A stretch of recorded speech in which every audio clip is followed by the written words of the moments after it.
Okay, these ones are single replacement reactions. Oops, I think I better put a little dash in there. Okay, so in a single replacement reaction, one element, so we're just talking about one element, replaces another element in a compound. So you're going to have a single element and then you're going to have a compound. Now don't forget, metals only replace metals or hydrogen. Generally, hydrogen acts like a metal. So sometimes it'll replace hydrogen.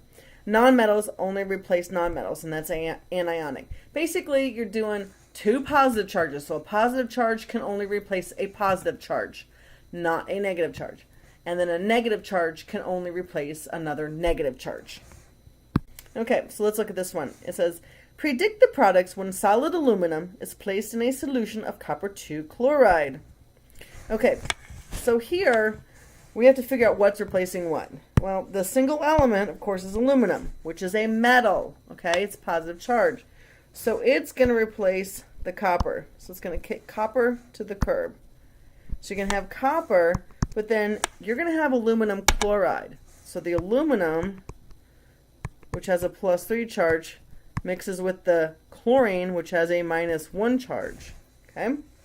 So your products are going to be copper plus AlCl3. So I'm just going to rewrite this again. Now that is not balanced. So unfortunately, we do have to balance the equation. So if we put a little line in front of each of these, we know that we have a Cl2 here and a Cl3 here. So I'm going to put a 2 here and a 3 here. When we do that, we need a 2 and a 3.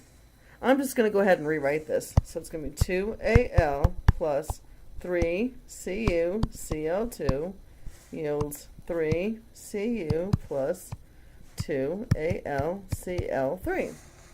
So that's our answer. Okay, now let's look at this one.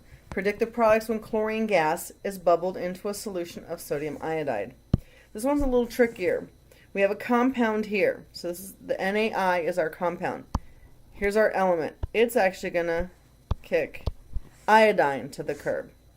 So you're going to have sodium chloride plus iodine. Now remember, iodine is one of your diatomics.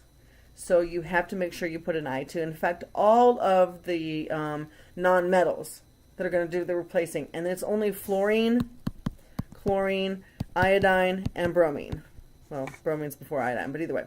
These are the two, so they're always 2s. Okay? Remember Hofbrinkel. These are the only nonmetals, okay, that we're going to be concerned about. They're the negative charges. Every once in a while you'll find another one, but we're not going to do it with a single replacement. Okay, so these are the only 4 you're going to have to be concerned about. And they're always a 2. They're part of that Hofbrinkel group. So we now have to balance the equation because it is definitely not balanced.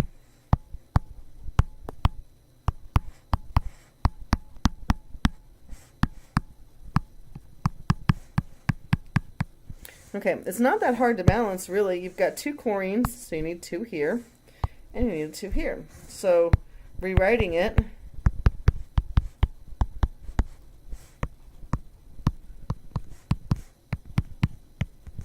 and there's your equation. Not too difficult, right?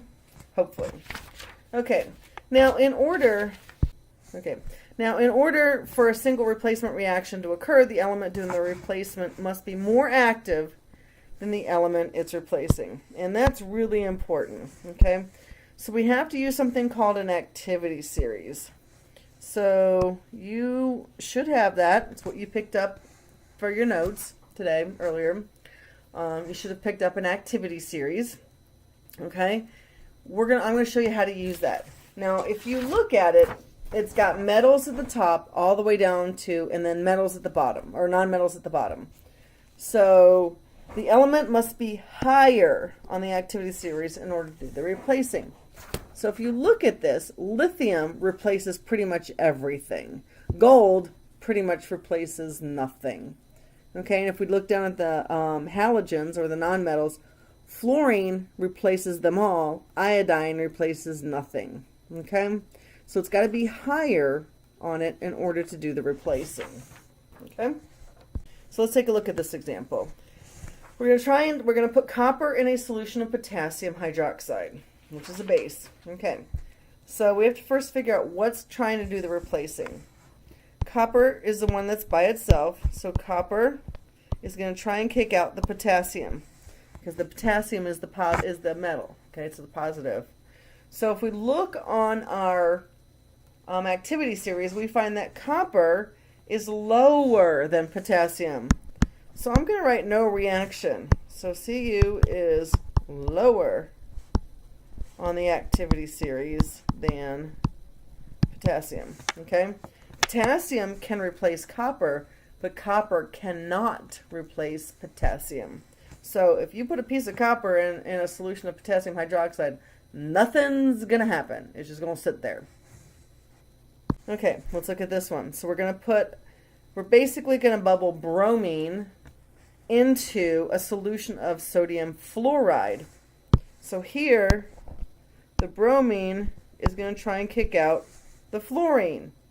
Once again, bromine is much lower than fluorine. So nothing's going to happen. You're going to have no replacement because Br is lower than F. Now if we look at the first two equations we did, the aluminum placed in a solution of copper chloride, I knew it went. I went ahead and had you predict the products because aluminum is higher than copper. So that's why it will go. So you just got to be able to check. So let's try one more example. Okay, so let's say we're going to put in calcium into a solution of magnesium sulfide. And I want to know, is this going to happen? Well, calcium is what's doing the replacing. It's going to try and kick out magnesium. And if you look, calcium is higher on the activity series. So yes, it will happen. So now we've got to find out our charges. So that's a +2. S is a -2. So this is going to be Ca plus, and I'm going to leave a little space in case we need to balance it. Well, actually, we don't even need the spaces there because calcium and magnesium have exactly the same charge. So there's no balancing needed. It should just replace it 1-to-1. Okay? Pretty easy. In class, when we do the warm-ups, I'll put some examples. What I might end up doing is just put a few things where you just have to tell whether it happens or not. You won't actually have to predict the products. But be able to predict the products. I won't have you do them if it's too difficult. Hopefully, I'll just use the easy ones. So you should be okay. So that's all the notes for tonight. Bye.